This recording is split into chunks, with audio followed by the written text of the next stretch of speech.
UP के बरेली के आंवला तहसील में लॉकडाउन के चलते जहां एक और विभिन्न संस्थाएं जरूरतमंदों की भरपूर सहायता कर रही हैं, वहीं आंवला चेयरमैन संजीव सक्सेना भी इस भयंकर आपदा में जमकर जनता का ख्याल रख रहे हैं। पिछले 1 माह से वह निरंतर क्षेत्र में खाद्य सामग्री बांटने के साथ साथ नगर को सैनिटाइज करा रहे हैं। बरेली जिले में पहली मानव को सैनिटाइज करने वाली मशीन आंवला में लगवाई। वह स्वयं नगर पालिका जाकर वाहनों व यंत्रों आदि को चेक करते हैं तथा कर्मचारियों को आवश्यक जरूरी दिशा निर्देश भी देते हैं और स्वयं ही टेम्पो में बैठकर नगर की गली गली घूमकर फॉगिंग कराते हैं तथा लोगों से मिलकर उनके हालचाल लेते हैं तथा आवश्यक दिशा निर्देशों का पालिका कर्मचारियों को देते हैं। जनता के बीच उनके ऐसे कार्यों को जनता सराह रही है। चेयरमैन संजीव सक्सेना ईश्वर का शुक्रिया करते हुए कहते हैं कि हमारे क्षेत्र में अभी तक कोई अप्रिय सूचना नहीं मिली है। भारत जीतेगा, कोरोना हारेगा। आंवला से द कलम के लिए आकाश बाबू के साथ शरद सक्सेना की रिपोर्ट।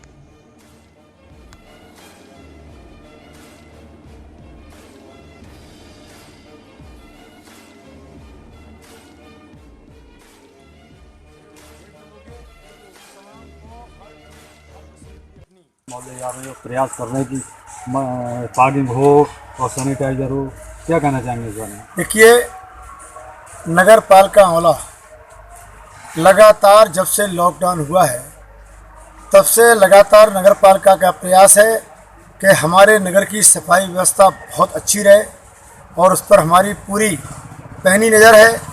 और पूरे नगर के लिए हमने कई बार अब तक सैनिटाइज करा दिया है। गली मोहल्लों में भी हम सैनिटाइज कराने का काम कर रहे हैं। फॉगिंग की बात है तो हम फॉगिंग स्वयं अपने फॉगिंग का जो हमारा वाहन है उस पर बैठकर मैं खुद गली मोहल्लों में जाता हूं और वहां पर फॉगिंग कराने का काम कर रहा हूं। और पूरे नगर में स्प्रे, ऐसी कोई गली मोहल्ला बचा नहीं है जहां पर स्प्रे नहीं हो रहा है। मैं लॉकडाउन में पूरे उस पर मेरी पैनी नज़र है, व्यवस्था कहीं ख़राब ना हो जाए, इसके लिए नगर पालिका के कर्मचारियों से मैं लगातार सामंजस्य मिलाकर उनसे कार्य करा रहा हूं।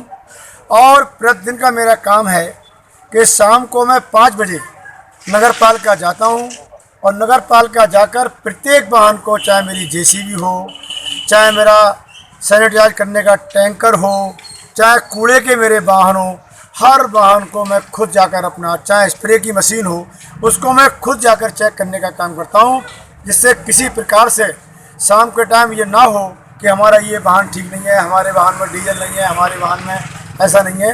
तो मैं पूरी हर वाहन पर मेरी पूरी नज़र है और मैं लॉकडाउन में किसी प्रकार की कोई अव्यवस्था किसी कीमत पर होने नहीं दूंगा।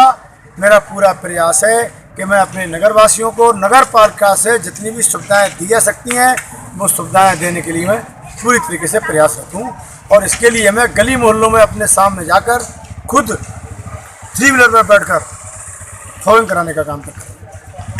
ठीक। और सबसे बड़ी बात यह है कि हमारे नगर में और हमारे आसपास क्षेत्र में भी किसी प्रकार की कोई ऐसी शिकायत, इस वैश्विक महामारी में किसी प्रकार की कोई शिकायत हमें नहीं मिली है, ना ही किसी प्रकार की कोई अप्रिय घटना हमारे यहाँ है। हमारे यहाँ सब कुछ ठीक ठाक चल रहा है और ईश्वर से हमारी प्रार्थना है, हमें उम्मीद भी है कि मेरे आसपास क्षेत्र में, मेरे नगर क्षेत्र में किसी प्रकार की कोई अप्रिय घटना नहीं होगी। कोरोना पर हम भारी पड़ेंगे, कोरोना हारेगा और हमारा भारत देश जीतेगा।